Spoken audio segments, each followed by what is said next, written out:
Hola Enrique, gracias por invitarme a tu canal, es un placer estar aquí. Bueno, Genial. la verdad es que es un tema potente el que vamos a tratar hoy. Vamos a hablar de profecías, Nostradamus, el fin de los tiempos. Yo no recuerdo cuándo cayó en mis manos el primer libro de este estilo, siempre he sido un apasionado de este tema, pero siempre me ha ocurrido que me he quedado insatisfecho con lo que he leído. Siempre he tenido la sensación de que se podía haber ido un paso más lejos o haber aportado más al tema. O sea, como que te dejan a mitad cuando dan estos relatos. Y mi objetivo ha sido crear yo esa obra, hacer esa investigación por mi cuenta, hacer una investigación que fuera rigurosa, pero al mismo tiempo que fuera de fácil lectura, porque de nada sirve investigar algo si la gente no puede acceder a ello.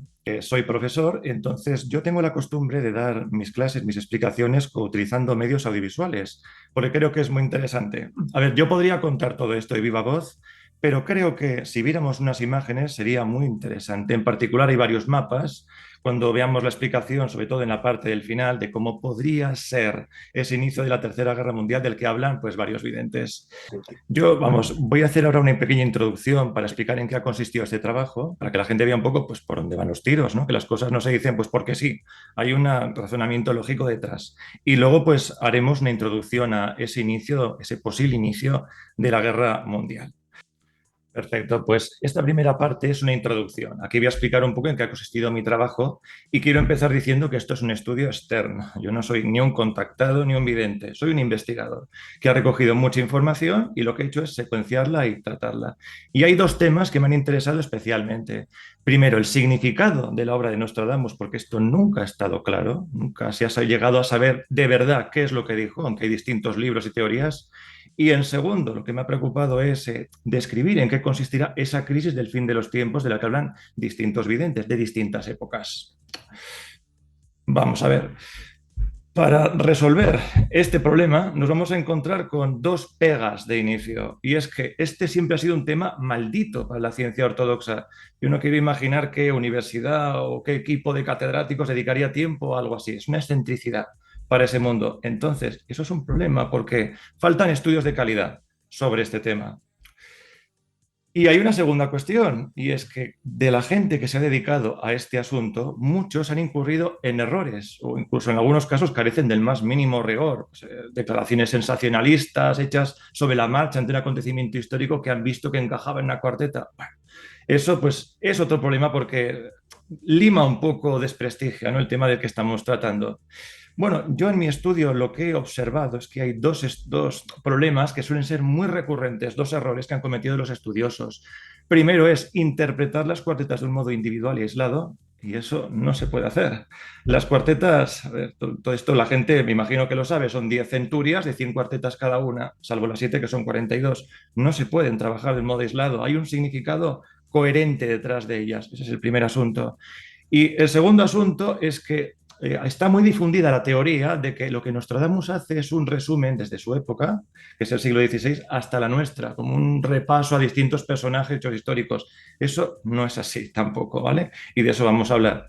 Entonces, con esa forma de trabajar, cogiendo cuartetas aisladas, hay gente que ha querido ver la figura de Napoleón o de Hitler, pongo ahí dos ejemplos, personas igual más conocidas que han tratado sobre esto, von Brunn, a quien tú conociste, Enrique, por cierto, Fui su agente de prensa.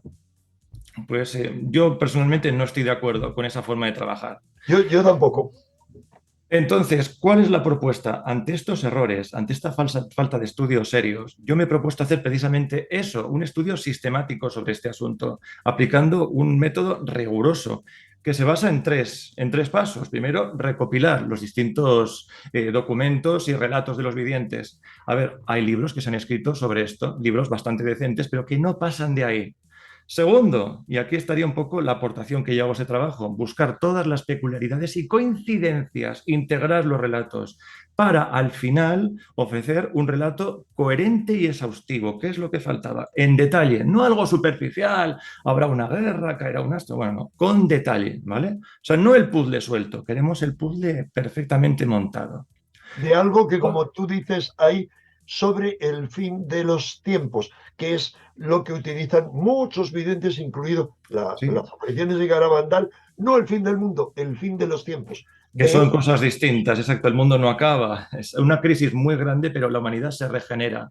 es un mal trago, por así decirlo, pero El del que no fin, saldremos el mal fin de una librados. gran era es lo que todos definen Eso como es. el fin de toda esta era que estamos viviendo. Eso es. Y los Adelante. videntes que hablan de eso son muy numerosos. De época contemporánea, los más famosos pueden ser Edgar Cayce o la norteamericana Jan Dixon. Del mundo germano, Irmayer, Werdenberg, Ernest Stiglitz, que describen muy bien el principio de la Guerra Mundial. Luego haré referencia a ellos cuando veamos esa parte. Pero es que también hay relatos de hace siglos en el sentido de la Edad Media, Juan de Jerusalén, o de época del Imperio Romano, San Nilo. Bueno, y la misma Biblia es año cero, o incluso algunos profetas del Antiguo Testamento son de hace 2500 años, ¿de acuerdo? O sea, eso lleva a reflexión. ¿Cómo será el asunto si tanta gente lo ha visualizado y con tanto tiempo de antelación? Eso es lo que les quita el sueño. Y también a Nostradamus, de él habla. Bueno, otro asunto relacionado con esto. Yo he dicho que esto es un estudio que pretende ser serio y científico y que se cumplan o no las profecías, pues eso ya lo veremos. Yo simplemente señalaré en este punto que a día de hoy hay ciertas cuestiones que ya se están cumpliendo, que las piezas ya se van disponiendo en el tablero de una forma pues sospechosamente certera. Aquí pongo dos ejemplos. Esa previsión de Gottfried von Werdenberg, que fue un vidente que hace 40 años hizo estas declaraciones, ¿no? El corte de los suministros de gas y petróleo a Europa, que es lo que estamos viviendo en la actualidad. Y una segunda cuestión es la figura de Vladimir Putin. A ver, no es nada normal que Nostradamus en sus cuartetas ponga cifras que son exactas, pero en esta sí. 1999, séptimo mes. Esto es un tema que tú conoces, Enrique, porque lo has Es la hablado varias única, veces. según que yo recuerde, porque, porque hablamos de recuerdo de memoria, es la única cifra precisa que da 1999, séptimo mes, que no es séptimo mes actual, sino según el calendario gregoriano, pero juliano que se usaba Julián. entonces. Y acababa cuando? El día 10 de agosto del año 99. ¿Y qué ocurre? Que el 9 surge un perfecto desconocido, como es precisamente Putin, y llega al máximo del poder, justo el día antes de que se acabe el séptimo mes. Adelante. Eso es, pues este señor podría ser nuestro protagonista, ¿no? De la historia que está por venir. Yo no lo pongo en Bueno, duda.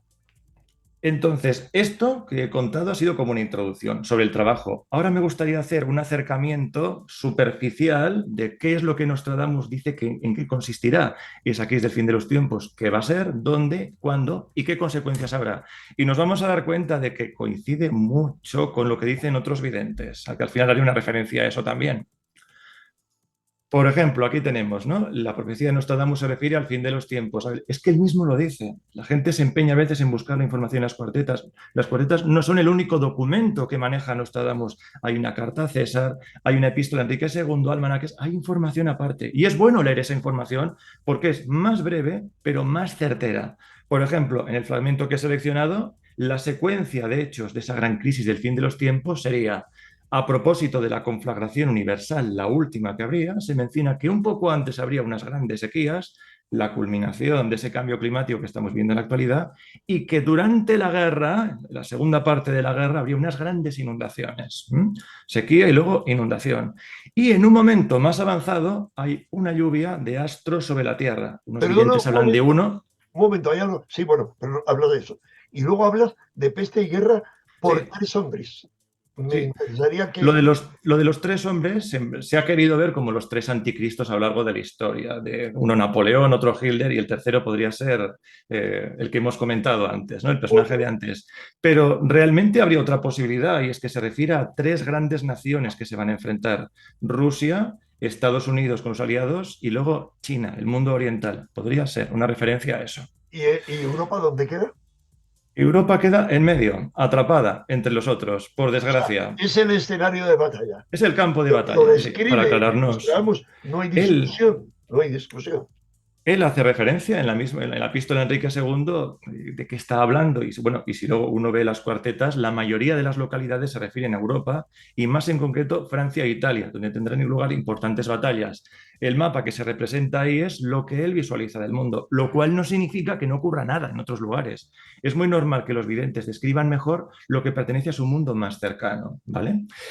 Por ejemplo, ¿qué España, pasará en América España, del Norte? perdón, España también aparece. Sí, sí, sí, lo comentaremos también. De acuerdo, España tiene su papel en la guerra, bueno, como víctima más bien, ¿no? Igual que muchos otros países. Esto no va a ser algo agradable.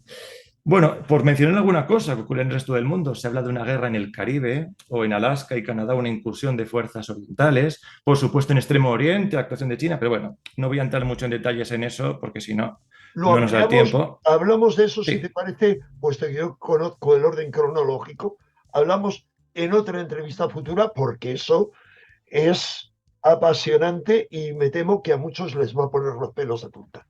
perfectamente, porque es que sería imposible hacerlo en el tiempo que tenemos. Yo voy un poco al grano ahora.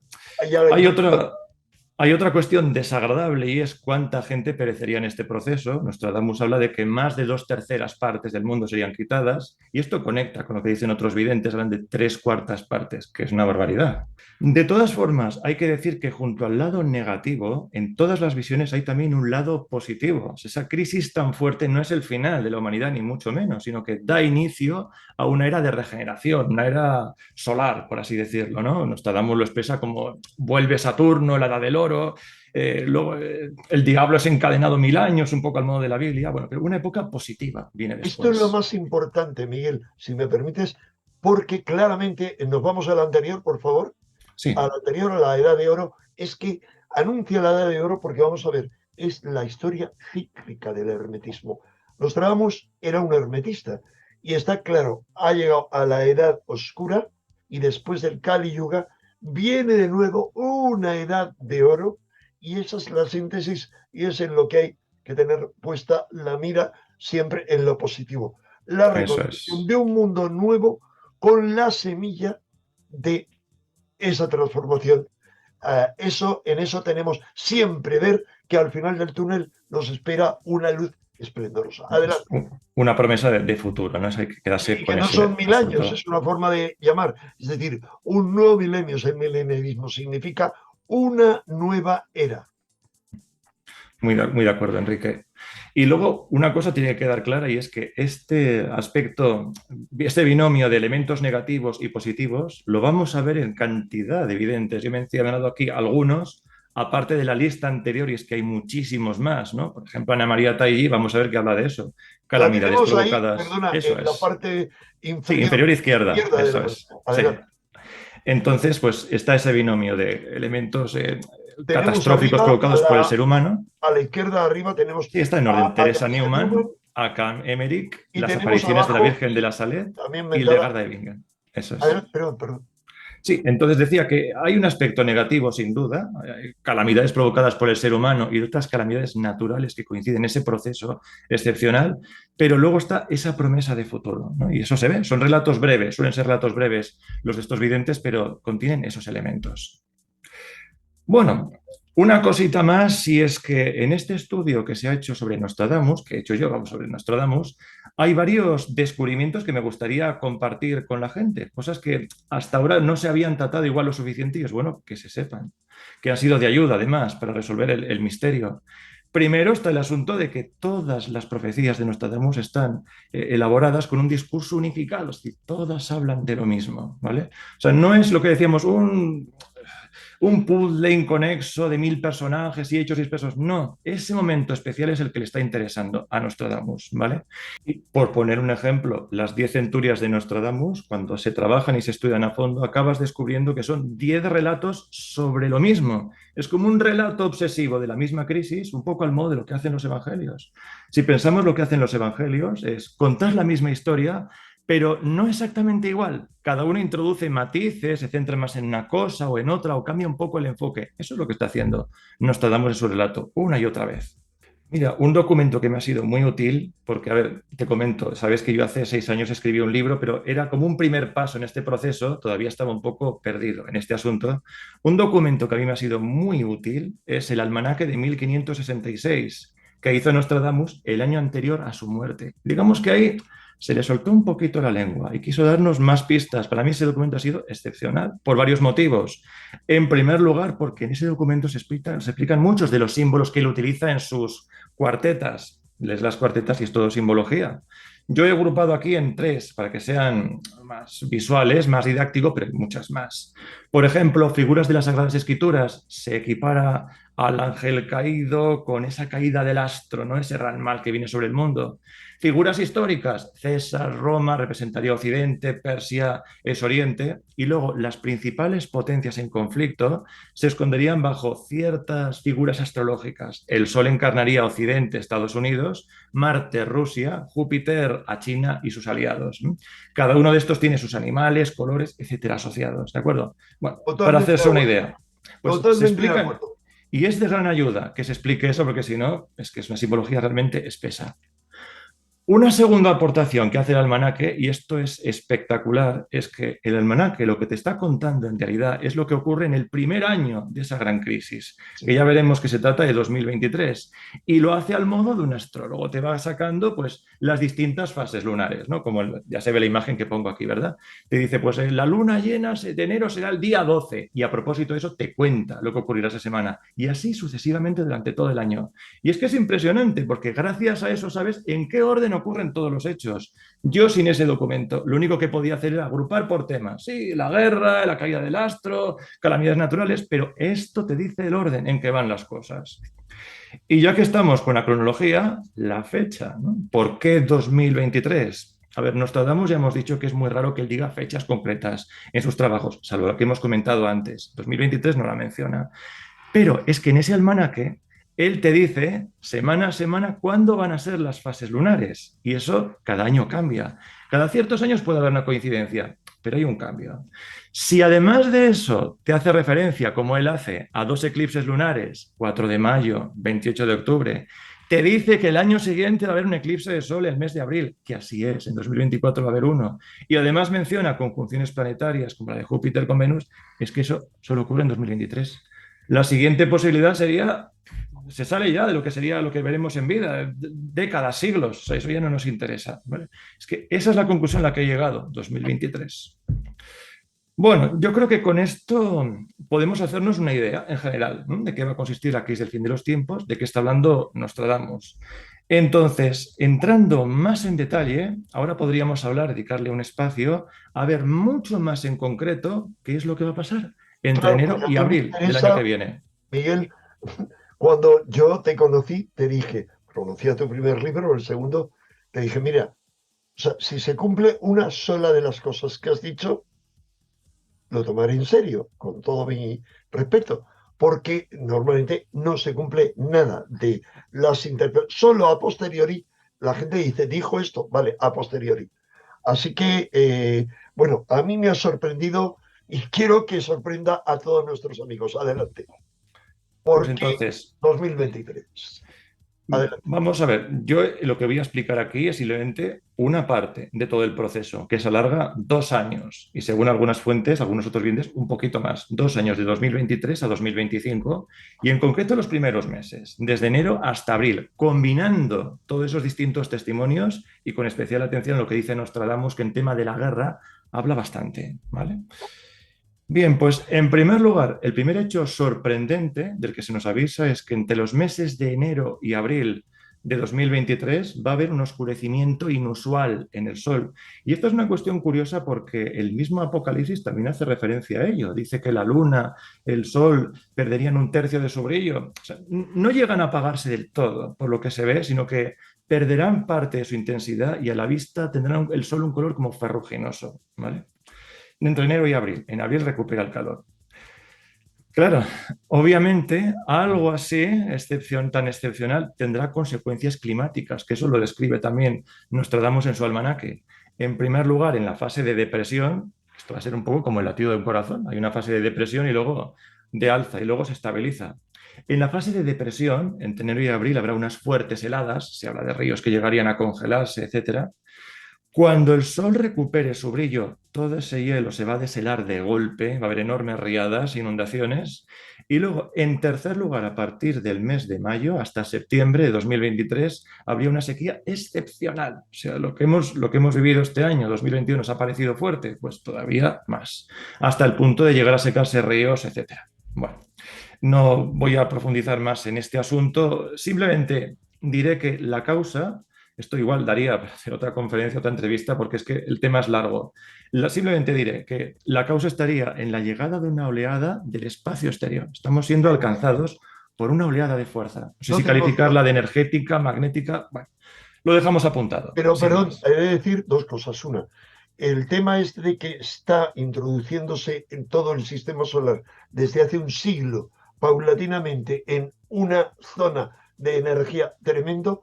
Primero, está claro, yo vengo hablando de ello hace 30 años. Segundo, no tengo duda de que hay otros acontecimientos, supernova, etcétera, que se van a producir, que ya están anunciando próximamente, que pueden ser un shock. Tercero, no tengo duda de lo que has dicho, de que antes o después, yo ahora lo veo cada vez en la historia, no habrá duda de que tú hoy, no recuerdo la fecha a la que estamos, perdona, pero estamos a mediados Sí, de 23 de octubre. 23 de Estamos. octubre.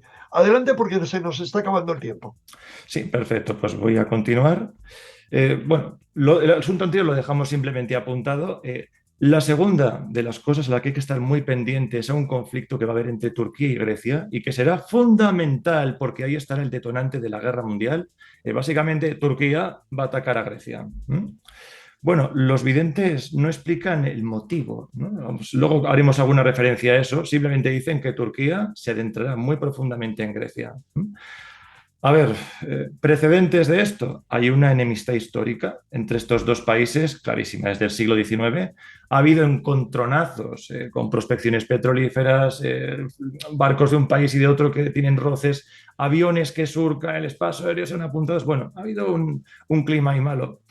Como no lo explican los videntes la causa de este problema, podemos imaginar que puede haber dos causas. Quizá una pudiera ser un alejamiento de Grecia de la Unión Europea, tal vez, que quiera ser abortado por lo que es el mundo occidental, la OTAN, etcétera. Bueno, ya en el pasado, cuando se produjo en 2015 los acontecimientos que todos conocemos, hubo un cierto coqueteo de Grecia con Rusia, del que luego no se ha vuelto a hablar, pero ahí queda la cosa. Y hay otra posibilidad, y es que todo sea responsabilidad del presidente de Turquía, el señor Erdogan. Recordemos que en el año 2016 en Turquía hubo un fallido golpe de Estado y a consecuencia de eso el país evolucionó hacia el islamismo y hacia el autoritarismo. Y cuidado, porque Turquía, a ver, en los últimos años ha emprendido acciones militares contra países del entorno. Ha intervenido en la guerra de Libia, en la guerra de Siria, ha intervenido en Irak, en el conflicto de Nagorno-Karabaj. O sea, se ha proyectado mucho hacia el exterior. ¿Por qué haría tal cosa este señor o por qué lo está haciendo? A ver, nosotros aquí en Occidente tenemos un 10% de inflación, lo estamos pasando mal, pero en Turquía la cifra es disparatada, es un 80%. La moneda turca se ha devaluado. Quizás ese malestar interno pueda llevarle a este señor, al señor Erdogan, a emprender esa acción futura. Bueno, de hecho, a ver, es que si hace unas pocas semanas el propio presidente de Turquía hizo unas declaraciones explosivas, en el sentido de que cuidado que cualquier día de estos emprendemos una acción militar repentina, vamos vosotros, eso no es cualquier cosa, ¿eh? A lo mejor este señor se piensa que haciendo esa acción contra Grecia unirá al país o un enemigo exterior siempre te hace olvidar los problemas internos, pero si piensa así, se equivoca, porque la historia no acaba aquí. Esto no es un conflicto que va a ser solo entre dos países, sino que luego Rusia va a intervenir.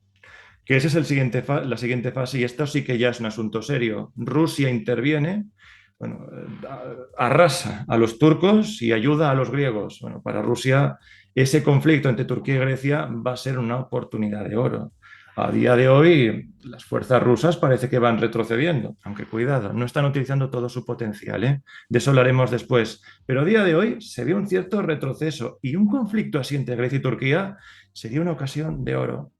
Bueno, el objetivo de Rusia se ve en el mapa claramente. Su objetivo principal es apoderarse, o sería apoderarse de los estrechos de Bósforo y Dardanelos. El de Bósforo se indica con la letra 2A, el de Dardanelos 2B, que históricamente siempre ha sido un afán de Rusia, que tiene malas salidas a los mares. El país, Turquía, sería atacado con armas atómicas con enorme contundencia y como resultado Grecia sería liberada y se pondría completamente en las manos de Rusia. Bueno, al hilo de esto, tendría lugar otra acción, y eso habla una vidente, Ernest Stiglitz, habría una incursión al otro flanco de la OTAN, al flanco norte, que es Escandinavia, Noruega, Suecia, Finlandia y quizás también Dinamarca. Esto Ernest Stiglitz lo explica con más calma. Dice que antes de atacar hacia el centro de Europa, que es lo que a Rusia le daría la victoria estratégica en la guerra, lo que hace es debilitar los flancos, ¿no? Flanco sur, flanco norte. O sea que estos dos ataques, norte y sur, son como preparatorios de lo que viene después. ¿Por qué iba a atacar Rusia a Escandinavia?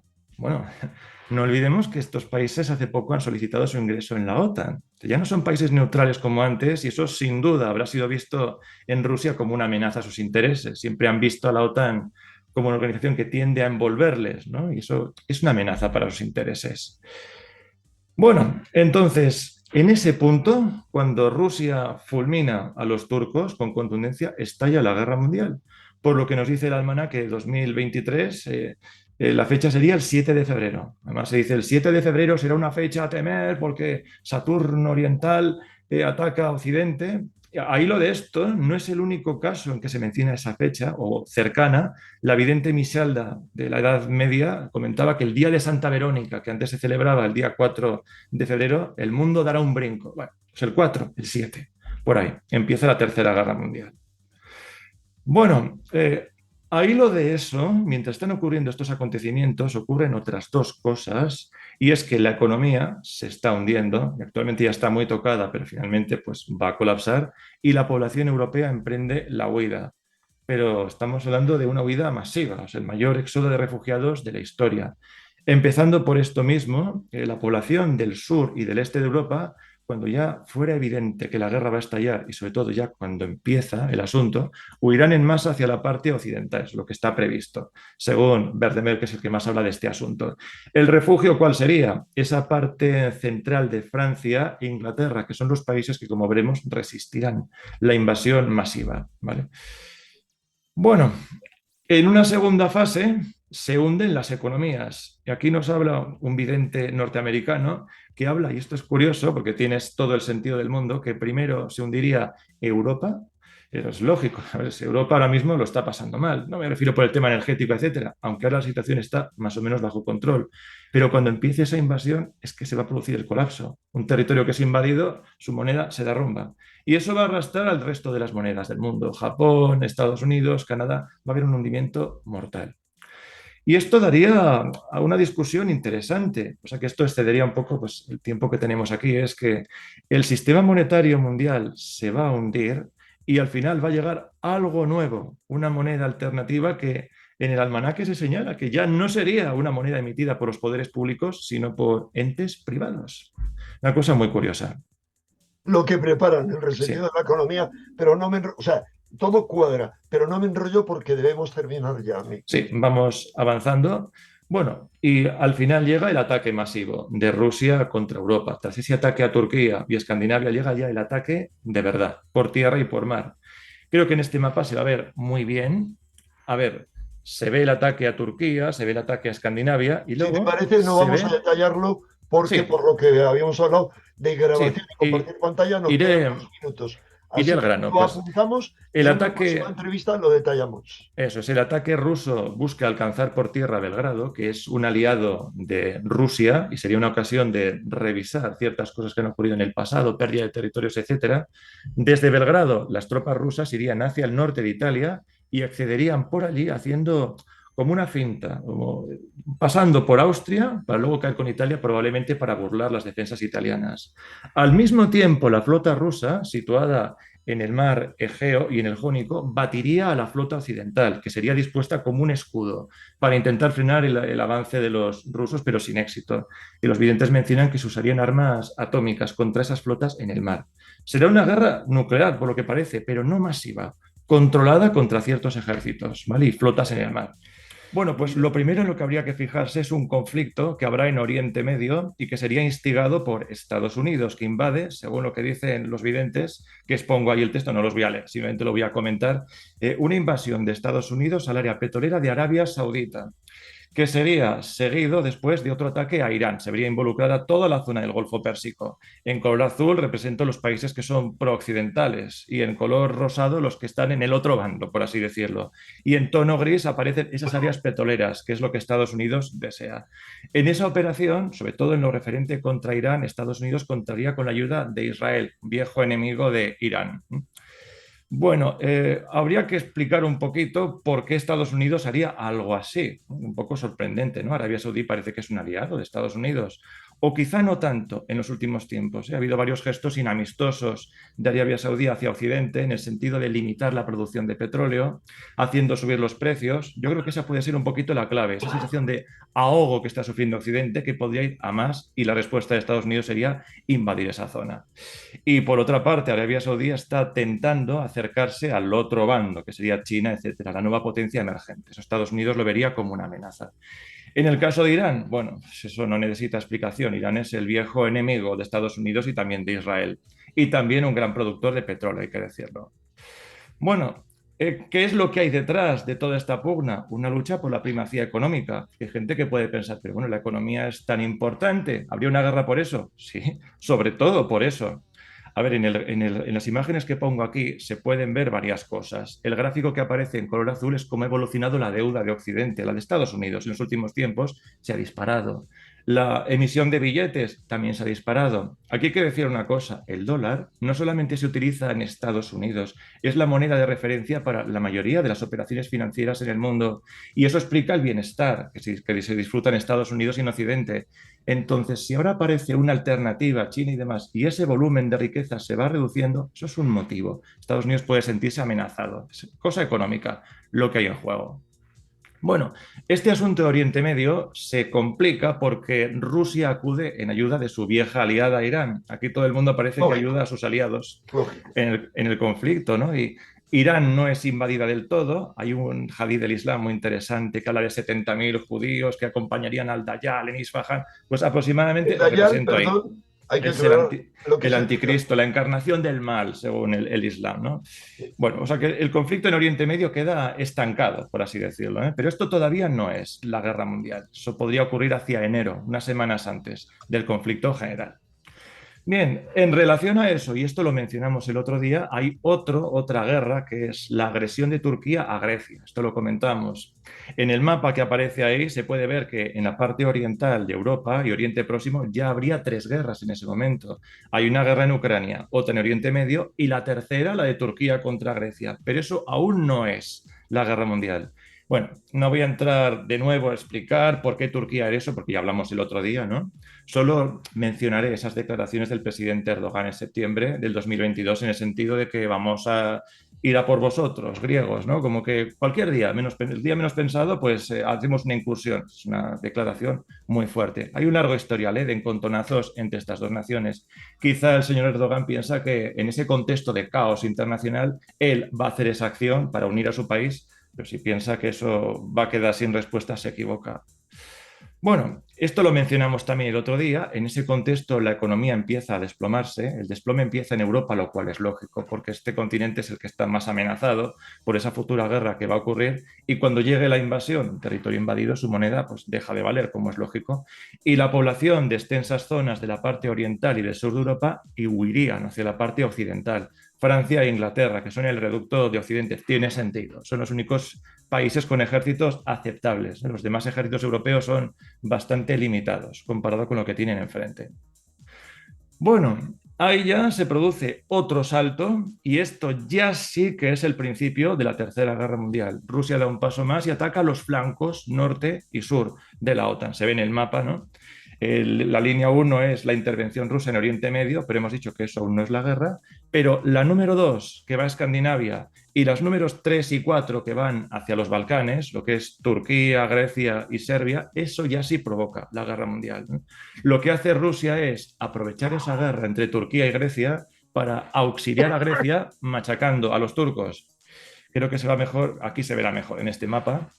¿El objetivo ruso cuál es? A ver, aparte de auxiliar a Grecia, conseguir una salida al Mediterráneo, esos estrechos de Bósforo y Dardanelos, en el mapa se indican con los números 2A, 2B, eso siempre ha sido un deseo de Rusia conseguirlos, ¿no? Y alcanzar a su aliada Serbia. O sea, digamos que ataca ese flanco sur de la OTAN en esa primera fase del conflicto. Bueno, ¿Por qué? ¿Qué motivos puede haber detrás de todo esto? A ver, el ataque a Escandinavia está hoy día la cosa en el ambiente. Suecia y Finlandia han solicitado el ingreso en la OTAN. Rusia siempre se ha sentido como rodeada, envuelta por la OTAN, ¿no? Pues esa incorporación de Suecia y Finlandia pone en peligro a Rusia en ese sentido. Esa es la explicación. Respecto a por qué atacaría tan duramente a los turcos, según los videntes, se menciona que Turquía es atacada con armas nucleares. O sea, no es invadida completamente, pero se utilizan armas atómicas contra Turquía. Es un ataque muy contundente. A ver, en los últimos años ha habido encontronazos entre Turquía y Rusia. Aunque ahora parezca que Erdogan está más próximo a Putin, no es así. Pongo en el mapa central, se ve que Turquía ha hecho expediciones a Libia, ha intervenido en Irak, ha intervenido en Siria, en el conflicto de Nagorno-Karabaj, que está en Armenia, y eso siempre ha sido en contra de los intereses de Rusia. Rusia siente en el fondo que esa competencia que le hace Turquía es una provocación. Turquía no tiene armas nucleares para empezar, ¿no? Bueno, a la derecha se ve mejor dónde están esos estrechos, ¿verdad? De Bósforo y Dardanelos, que es el otro objetivo de Rusia, conseguir esa salida al Mediterráneo. Bien, respecto a Serbia, ¿por qué Serbia ayudaría a los rusos? Porque recordemos, ¿no? Es obvio. Una de las líneas de ataque de los rusos atraviesa Ucrania, Rumanía y alcanza a Belgrado, según los videntes, ¿no? A ver, Serbia sufrió bastante de mano de los occidentales en las pasadas guerras que hubo de Bosnia, etcétera. Rusia sufrió un retroceso territorial evidente. De la imagen de la izquierda a las imágenes de la derecha, el retroceso es evidente. Pero Serbia salió OTAN atacó brutal e injustificadamente, es brutalmente. decir, sin respaldo legal, a Serbia, que es tradicional aliada de Eso es. lengua, de sangre, de todo común, de etnia común con Rusia. Adelante. Y claro, pues Serbia se puede sentir tentada de ver eso como una ocasión para revisar esa situación de paso, ¿no? Bueno, pues en ese punto, cuando Rusia ya se decide a atacar Escandinavia, a Turquía y avanza hasta Belgrado, eso, claro, supone hacerle la guerra e invadir países que son de la OTAN. Eso provoca el conflicto mundial. Hay un artículo de la OTAN, creo que es el número 5, en el cual si un país es atacado, los demás actúan. Pues ahí Exacto. empezaría.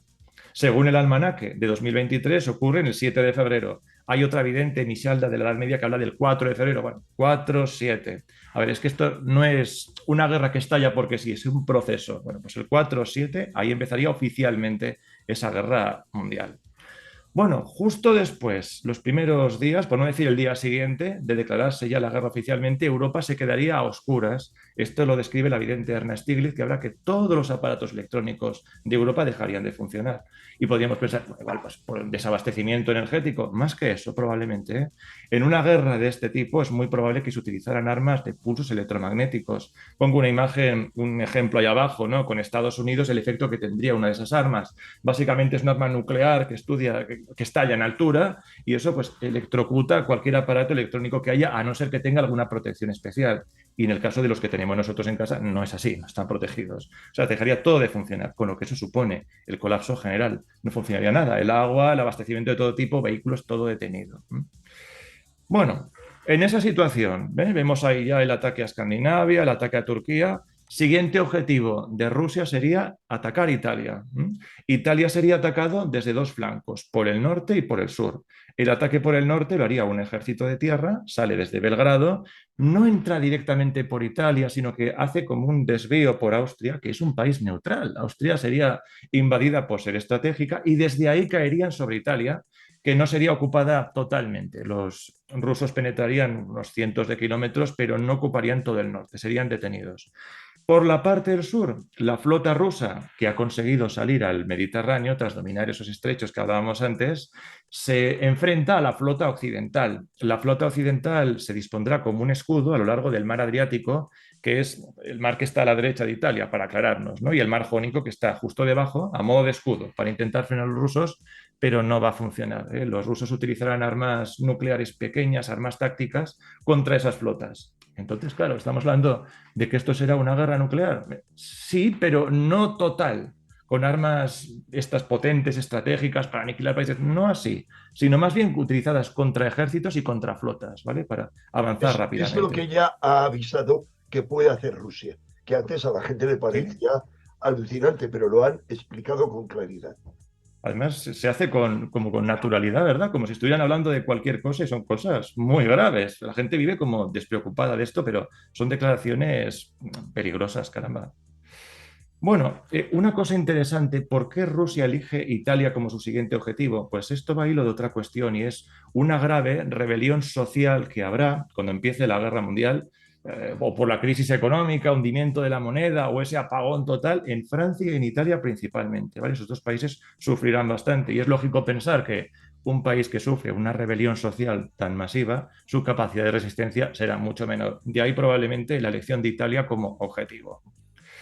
Bueno, la cuestión es que cuando parece que Italia va a caer y ser tomada, los rusos cambian su táctica drásticamente. O sea, Italia queda como a medio ocupar, inutilizada, y en ese momento tres ejércitos rusos se lanzan sobre el corazón de Europa. Se ve perfectamente en el mapa, ¿verdad?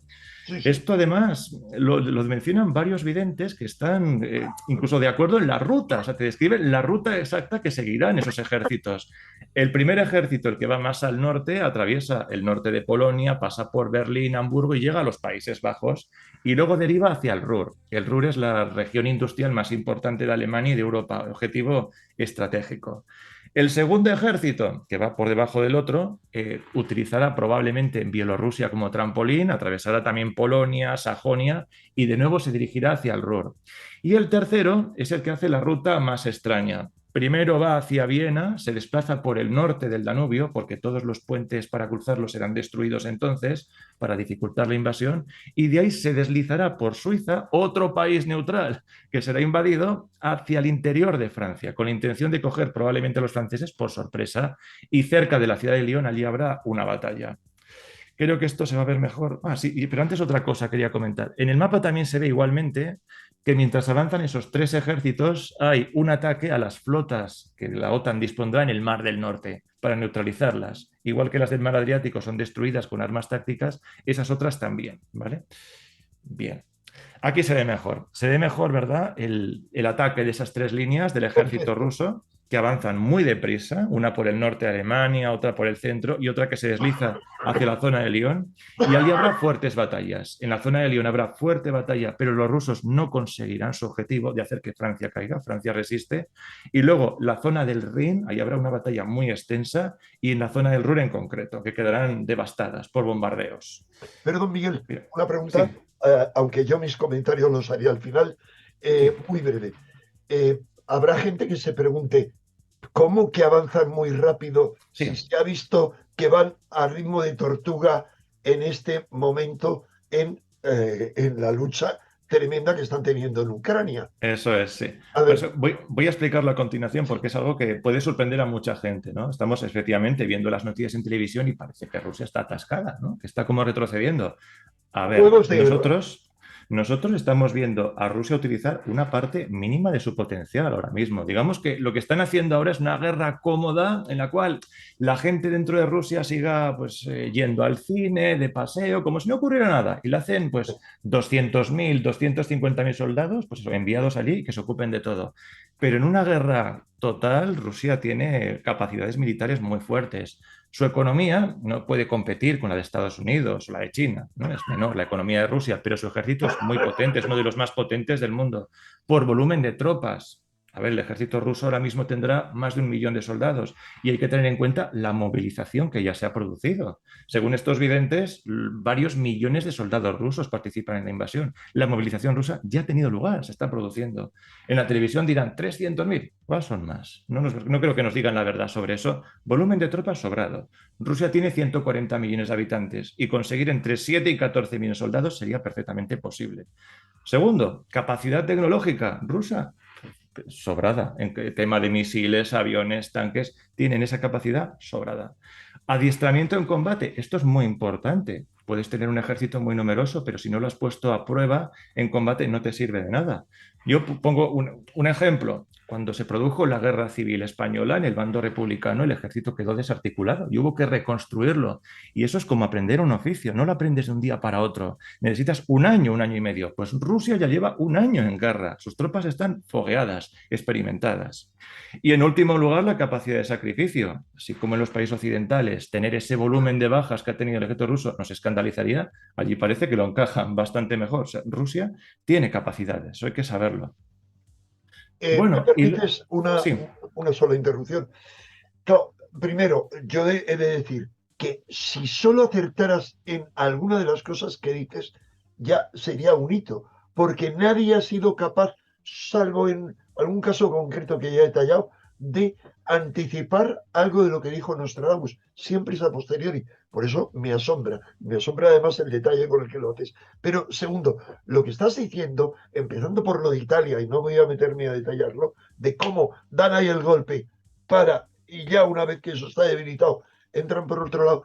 Todo lo que estás diciendo es coherente con la doctrina Gerasimov, que es la doctrina que sigue el ejército ruso de guerra multinivel simultánea. Adelante. Sí, y luego, bueno, en relación a cómo podría ser tan rápido este avance, porque, a ver, la guerra empieza el 7 de febrero, ¿no? La guerra masiva, quiero decir, y los rusos solo son detenidos, que luego hablaremos de eso, el 15 de marzo, ¿no? Ya veremos cómo. Son 5 semanas. En 5 semanas, ¿cómo se puede avanzar tanto, tanta distancia? Son miles de kilómetros. Desde la frontera de Rusia hasta la frontera con Francia son miles de kilómetros.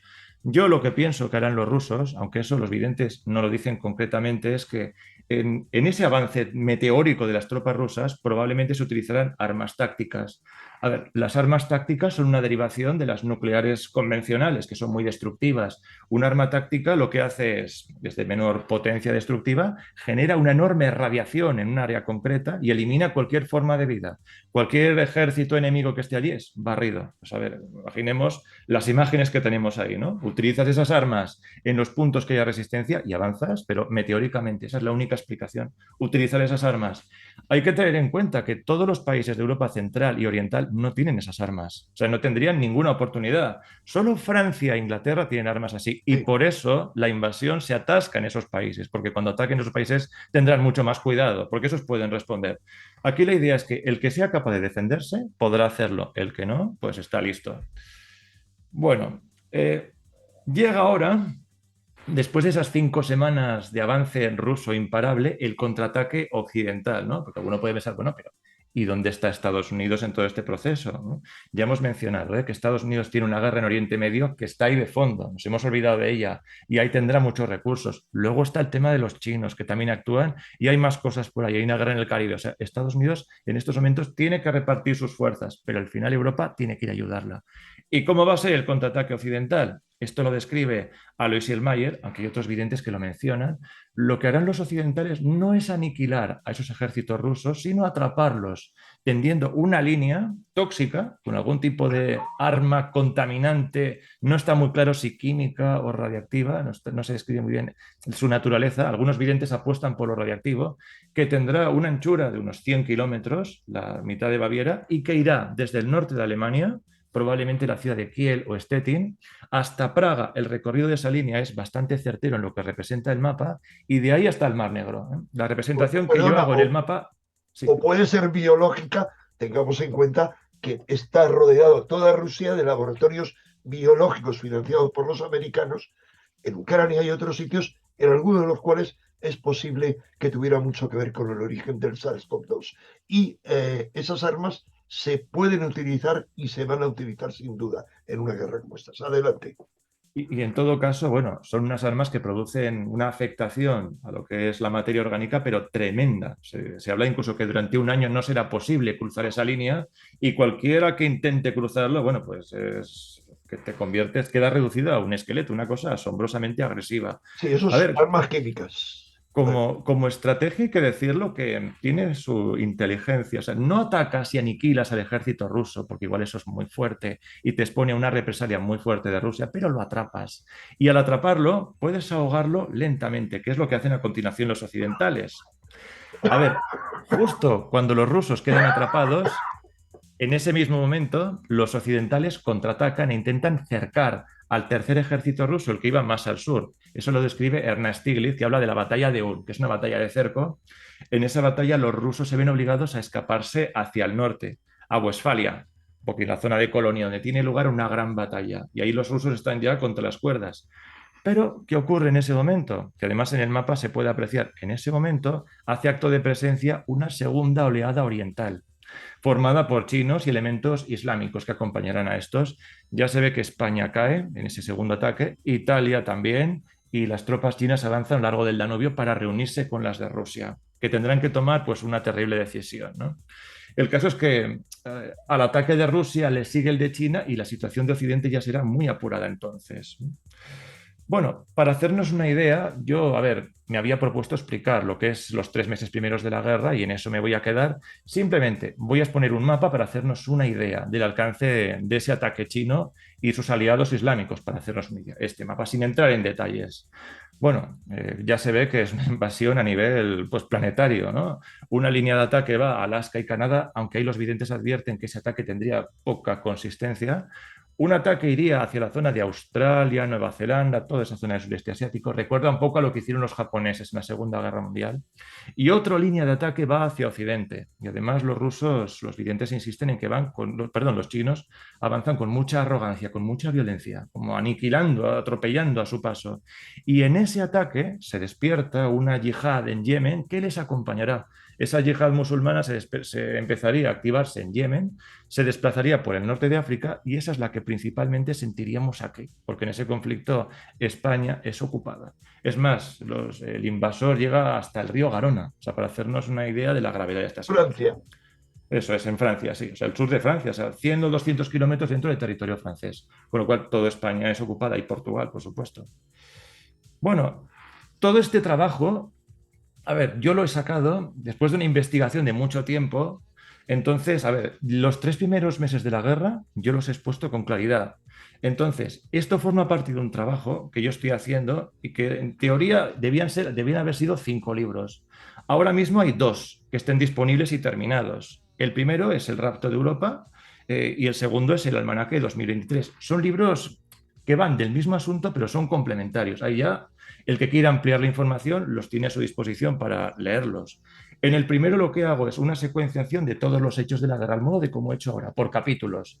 Y en el segundo lo que se hace es, el primer año de la guerra se analiza con muchísimo más detalle, porque es que el almanaque es impresionante, es como el informe semanal, te está diciendo hechos de guerra esta semana, incluso el parte meteorológico, tema de enfermedades, calamidades naturales, o sea, asombroso. Y los otros 3 libros, ya el propósito, lo que me hubiera gustado terminarlos, a ver si eso me es posible, es analizar las distintas centurias de Nostradamus por bloques. Las 3 primeras en el primer libro y así sucesivamente, en el canto del cisne. Y ahí hablaría de otros asuntos como son desastres naturales, que aquí pues apenas hemos tratado sobre eso, que sí hay que tenerlo en cuenta, la relación de esto con las profecías de la Biblia y del Islam también, el Apocalipsis, etcétera, y luego cómo será el mundo después, que hay una faceta aquí de esperanza, ¿no? Después del camino, no solamente una destrucción sin más. Eso es lo Luego, más importante. eso es, no hay que quedarse solo con la parte negativa de destrucción, ahí está ese mundo del mañana, ¿no? ¿Cómo cambiará? Bueno, solo haré referencia, tengo yo un canal de YouTube, nos tratamos el fin de los tiempos, pero a ver, yo ahora mismo estoy muy desbordado con el tema de los libros, yo lo que haré es dejar pequeños avisos, tampoco le puedo prestar mucha atención al canal, más allá de algún vídeo concreto que pueda dejar. Bueno, y dicho eso, me gustaría hacer algunas reflexiones finales sobre todo este trabajo. A ver, ¿cómo hay que tomarse todo lo que estamos hablando? Estamos hablando de profecías. Esto es una posibilidad, no una certeza matemática, ¿vale? Yo creo que más que fiarse de lo que cualquier persona diga, sea yo, sea cualquier otra persona sobre este asunto, es fiarse de las señales concretas. Y Totalmente de acuerdo. en mi opinión hay que fiarse de 3 cosas que son imprevisibles. Ese oscurecimiento del sol, que es imprevisible, eso no ha ocurrido en toda la historia. Esa guerra que va a haber en Oriente Medio, esa invasión de Estados Unidos a Arabia Saudí, que ahora mismo también es imprevisible. Y en tercer lugar, el conflicto entre Turquía y Grecia, que es lo que hará que Rusia luego responda. Esas 3 cosas hay que vigilarlas. Yo creo que si eso no se cumple, sería muy difícil que lo demás se vaya a cumplir. A ver, y es que yo con todo esto no creo que se cumpla un 5%, un 10%. Yo más bien creo que va a ser o todo o nada. O está completamente equivocado, que puedo haber cometido un error y no ser el año correcto o no ser así la secuencia, o estar completamente en lo cierto. Yo creo que va a ser todo o nada en este caso. Y hay que estar atento a esas 3 cosas que son importantes. Bueno, otra cuestión. Imaginemos que algo así acaba ocurriendo, porque al final yo creo que esto es algo que la gente se lo pregunta, ¿no? ¿Qué se podría hacer en una situación así? A ver, en España no nos han dicho nada de esto, pero hay otros países europeos, como Alemania o Suecia, que se han dirigido a sus ciudadanos y les han dado consejos, tomar ciertas precauciones. A mí me llamó mucho la atención, con motivo de la guerra de Ucrania, que estaban en una zona cercana a lugares que había de combate y muchos se extrañaban de, oye, ¿cómo es que aquí no hay hambre, no hay tal? porque en esos países la gente tiene la costumbre de tener en sus sótanos, como lo pasaron muy mal en la Segunda Guerra Mundial, reservas de 3 meses, 4 meses de comida, y eso, cuando llega una ocasión de emergencia, pues te puede ayudar. O sea que ser precavido nunca está de más en los tiempos que corren. No digo ya por tema de profecías y demás, pero ser precavido nunca está de más. Otra cuestión, a ver, si ocurriera una situación así, a ver, ¿qué se puede hacer? Hombre, pues desde luego estar en Europa sería lo peor que se podría estar. El lugar mejor para estar probablemente sería el cono sur de América, esa zona montañosa entre Chile y Argentina, tiene una pinta muy buena. Alguien puede pensar, bueno, pero es que eso está muy lejos, tal. Bueno, pues si no es posible llegar ahí en coche, desde España hasta el corazón de Francia sí que se puede llegar. La zona del macizo francés sería la más indicada porque toda la parte sur de Francia, esa parte, según las visiones, es ocupada. El Ródano, todo lo que está entre Ródano e Italia, también. El norte de Francia también sufriría. Esa zona central de Francia sería un lugar más o menos seguro. A ver, teniendo en cuenta que durante la guerra podría ser que alguna central nuclear estallara o hubiera contaminación, eso hay que tenerlo en cuenta. Pero bueno, esa podría ser una posible zona. Y luego, para terminar ya, a ver, imaginemos que algo así ocurre y esas profecías tienen lugar como están previstas. A ver, pues hay que decir que hay un componente impresionante en todo esto. Es imprevisible que hace 500 años o 1000 años, incluso más tiempo, alguien hubiera sido capaz de verlo y escribirlo. Si todo eso se cumple como el guión de una película, pues da que pensar. Es que aquí hay un orden, hay algo más allá de lo que nosotros podemos ver. Eso es muy interesante. Y en segundo lugar, una crisis tan fuerte como esa, aunque sería un momento muy amargo, pues pondría fin a esta sociedad distópica en la que estamos, porque ahora mismo estamos en una cazuela asándonos a fuego lento. Y una crisis como esa sería un quemazón, una quemadura, nos quemaríamos, pero igual salíamos de la cazuela. Yo me estoy Eso es lo más importante. Sí, es que Bien, o sea, esa esperanza de futuro, que no tiene solución. Esta casa es una ruina, como dice Emilio Carrillo, eso y no hay es. forma de ponerla parches. Yo es que me acuerdo precisamente de esas entrevistas que le has hecho a Emilio Carrillo y a otros. Esta sociedad es distópica ahora mismo y nuestro futuro es, pues eso, poco a poco que nos vayan apretando las tuercas. Pues esto sería un revulsivo muy fuerte para la humanidad si se produjera, pero la promesa de esperanza de futuro, todos los videntes coinciden y profetas que llegaría una nueva sociedad ordenada pues con unas nuevas bases. El modelo actual quedaría tan desprestigiado. El dinero, la publicidad, que es la sangre de esta bestia en la que estamos, al hundirse, daría pie a algo nuevo, llegaría como algo natural, después de una fase de Edad Media, por supuesto, ¿no? Unos años un poco oscuros y malos, pero la promesa de futuro está ahí. Bueno, a ver, yo en la entrevista de hoy mi propósito era hablar de la guerra, esos primeros momentos, y creo que lo hemos hecho, pero hay que mencionar simplemente, y con esto ya acabo, que hay otras cuestiones muy importantes. Hay un tema de calamidades naturales. Al hilo de la guerra mundial hay una serie de calamidades naturales extraordinarias, terremotos, volcanes y la caída de un astro sobre la Tierra. Muchas cosas parecen, pero hay una relación entre ellas. Bueno. Yo creo que eso sería interesante hablarlo En igual en otro otra momento, entrevista, en otro momento. Yo creo que con lo que hemos explicado hoy, creo que es es más que suficiente. suficiente.